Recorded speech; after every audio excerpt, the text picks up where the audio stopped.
12वीं कक्षा के देश के भविष्य प्रिय विद्यार्थी जी, आप सबको सादर नमस्कार। कैसे हैं आप सब? आशा करता हूं कि आप लोग मंगलमय होंगे और आप लोग अपने आज का सही ढंग से आज उपयोग कर रहे होंगे, क्योंकि आपको अपने बेहतर भविष्य का निर्माण करना है। आज आपके बीच पुनः एक अध्याय लेकर के प्रेजेंट हूँ, जिस अध्याय का नाम है शिक्षा, जिसके लेखक है जिद्दू कृष्णमूर्ति, जिनका जन्म आंध्र प्रदेश में हुआ और इनके जन्म की तारीख 12 मई 1895 है। अब इनके विषय में विस्तार पूर्वक विश्लेषण के रूप में यदि कहा जाए तो यही कहा जा सकता है कि इनका परिचय देना मानव सूर्य को दीपक दिखलाने के तुल्य है।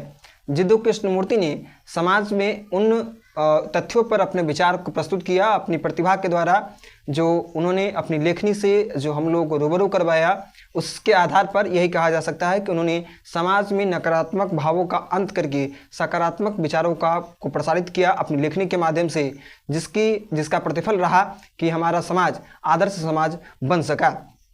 शिक्षा एक ऐसा अध्याय जो कि शिक्षा के महत्व को बताती है, और यह अध्याय हमें यह सिखलाती है कि यदि शिक्षा के दामन को हम लोग थामे रहते हैं तो निश्चित रूप से हमारा कल कहीं ना कहीं परिवर्तित होता है और हमारे अंदर से डर का अंत होता है और हम लोग हर मुश्किल में डट कर सामना करने के काबिल बनते हैं। यह पाठ हमें सशक्त, हमें मजबूत और हमें एक सफल इंसान बनाने की गहरी सीख देने में सक्षम है।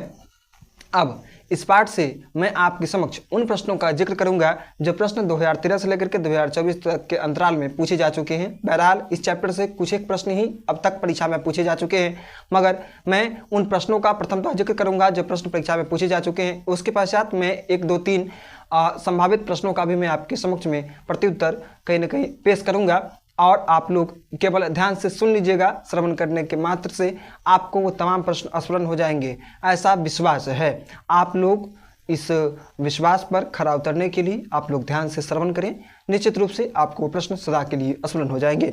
तो बिना देरी किए मैं इस पाठ के प्रथम प्रश्न की ओर चलता हूँ। इस पाठ से प्रथम प्रश्न है कि क्रांति करना, सीखना और प्रेम करना तीनों पृथक पृथक प्रतिक्रियाएं हैं या नहीं? कैसे? तो लिखेंगे क्रांति करना, प्रेम करना और सीखना तीनों पृथक पृथक क्रियाएं नहीं है। ऐसा इसलिए क्योंकि क्रांति तब होती है जब हम लोग समाज में कुछ गलत गतिविधियों का अंत करने के लिए जब संघर्ष करते हैं। समाज में व्याप्त गलत नीतियों का अंत करने के लिए किया गया संघर्ष क्रांति कहलाता है। वहीं सीखना जो है वो जीवन पर्यंत चलते रहता है, अर्थात जब तक हमारा जीवन है तब तक हम लोग सीखते रहते हैं। और प्रेम का मार्ग अपना करके हम लोग पत्थर दिल को भी मोम की तरह पिघलाने की क्षमता रखते हैं और किसी के हृदय में अपनी अलग पहचान बनाने के लिए कहीं न कहीं खुद को काबिल बनाते हैं। अतः यह कहा जा सकता है कि क्रांति करना, सीखना और प्रेम करना तीनों पृथक पृथक क्रियाएँ नहीं है। इसके पश्चात अगला इंपॉर्टेंट प्रश्न है कि बचपन से ही आपको ऐसे वातावरण में रहना अत्यंत आवश्यक है जो स्वतंत्रतापूर्ण हो। क्यों? शिक्षा शीर्षक पाठ के अनुसार बताइए। तो लिखेंगे बचपन से ही आपको ऐसे वातावरण में रहना सही है जो कि स्वतंत्रतापूर्ण हो। ऐसा इसलिए क्योंकि जब हम बचपन से ही स्वतंत्रतापूर्ण वातावरण में रहते हैं तो इससे हम लोग डर से मुक्त रहते हैं। हम लोग अपने जीवन में कुछ न कुछ अलग करने के लिए संकल्पित होते हैं और हम लोग यथासंभव प्रयास करते हैं कि हम लोग अपने जीवन में मुकाम को हासिल करें। और जब हम लोग गुलामी की जंजीरों में बंधे रहते हैं तब हमारा विचार भी कहीं न कहीं शून्य हो जाता है और हम लोग कुछ भी बेहतर करने के लिए आगे की ओर अग्रसर नहीं होते हैं। वहीं जब हम लोग स्वतंत्रतापूर्वक अपने जीवन को व्यतीत करते हैं, जब हम लोग आज़ादी वाला जो कहीं न कहीं विचार अपने मन में समाहित करते हैं, तो निश्चित रूप से हम लोग अपने जीवन में कुछ न कुछ बेहतर करने के लिए संकल्पित होते हैं। इसके पश्चात अगला इंपॉर्टेंट प्रश्न इस पाठ से कि शिक्षा शीर्षक लेख का सारांश लिखें। तो यह 5 अंक के प्रश्न पूछा जा सकता है अथवा 4 अंक में पूछा जा सकता है। तो आप लोग लिखेंगे कि शिक्षा शीर्षक एक ऐसा अध्याय जिसके रचनाकार हैं जिद्दू कृष्णमूर्ति। जिद्दू कृष्णमूर्ति ने इस पाठ के माध्यम से सबके अंदर शिक्षा का दीपक जलाने का प्रयास किया है। इस पाठ के माध्यम से जिद्दू कृष्णमूर्ति ने यह बताने का प्रयास किया है कि शिक्षा एक ऐसा माध्यम है जो हमारे जीवन में सकारात्मक परिवर्तन लाता है। जीवन के उन क्षणों में, जिन क्षणों में हम लोग मुश्किलों से डर जाते हैं, उस क्षण में शिक्षा हमें हमारे दामन को थाम करके हमें मुश्किलों से डट कर सामना करना सिखलाती है। तो हमें शिक्षा का दामन सदैव थामे रखना चाहिए और शिक्षा के रास्ते को अपना करके ही हम लोग अपने जीवन में, अपने जीवन की दिशा और दशा में परिवर्तन ला सकते हैं। इस पाठ में यह बताया गया है कि जीवन में कई बार ऐसे क्षण आते हैं जिस क्षण में हम लोग मुश्किलों के समक्ष घुटने टेकने के काबिल कहीं न कहीं हो जाते हैं और हम लोगों की स्थिति ऐसी होती है कि हम लोग अपने आप को नहीं संभाल पाते हैं। वहीं यदि हमारी कलम की ताकत मजबूत है, वहीं यदि हमने बचपन से स्वतंत्रतापूर्वक अपने जीवन को व्यतीत किया है और हम लोग अपने जीवन में अच्छे ढंग से शिक्षा अर्जित किए हैं, तो जीवन पर्यंत शिक्षा हमें काम आती है। बचपन की अवस्था से लेकर के वृद्धावस्था तक और जीवन के अंतिम क्षणों तक शिक्षा जो है वह काम में आती है।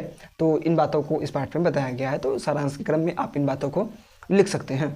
इसके पश्चात अगला इंपॉर्टेंट प्रश्न है कि सप्रसंग व्याख्या करें कि यहाँ प्रत्येक मनुष्य किसी न किसी के विरोध में खड़ा है और किसी सुरक्षित स्थान पर पहुँचने के लिए प्रतिष्ठा, सम्मान, शक्ति व आराम के लिए निरंतर संघर्ष कर रहा है। लिखेंगे प्रस्तुत पंक्ति शिक्षा अध्याय से लिया गया है, जिसके रचनाकार हैं जिद्दू कृष्णमूर्ति, और जिद्दू कृष्णमूर्ति ने इस पंक्ति के माध्यम से यह बताना चाहा है कि हर एक व्यक्ति कहीं न कहीं किसी न किसी चीज़ की प्राप्ति के लिए संघर्ष कर रहा है और वह अपने राह में आए कांटों को कहीं न कहीं एक फूल समझ करके निरंतर संघर्ष कर रहा है और सबकी यही ख्वाहिश है कि मैं अपने जीवन में कुछ न कुछ बेहतर प्राप्त करूं। उसके लिए उसके जीवन में आए कष्ट उसे सुख के लिए संकेत करता है और उसको लगता है कि आज जो मेरे जीवन में दुख है वो आने वाले सुख के लिए किया गया निवेश है। इसलिए वो निरंतर संघर्ष करता है और संघर्ष करके वह एक मुकाम हासिल करता है और इस मुकाम को हासिल करने के सफ़र में उसके राह में कई बाधाएं आती हैं, मगर उन बाधाओं के समक्ष वह घुटने नहीं टेकता है बल्कि डट कर सामना करता है।